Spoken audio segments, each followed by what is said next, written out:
খেতে বসেছি তার আগে এই যে আমার ভাইরাল ওড়নাটা গায়ে দিয়ে দিলাম।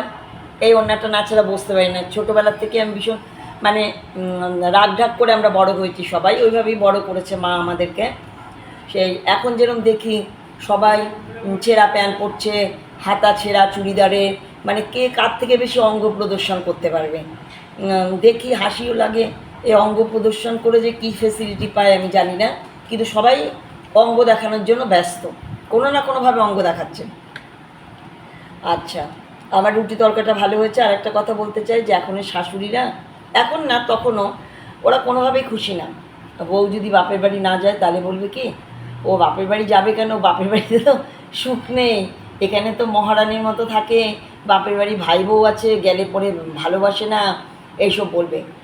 আবার যদি বউ বাপের বাড়ি যায় তখন বলবে ওই তো এখানে থাকে না, এখানে থাকলে যে কাজ করতে হবে, ওখানে গিয়ে আরামে থাকে। শ্বশুরবাড়ি তারা শাশুড়িদের এই ধরনের স্বভাব, মানে কোনোভাবে বউরা কী করবে না করবে কোনোভাবেই খুশি না, সব কিছুতে বউদের খুদ ধরা একটা স্বভাব।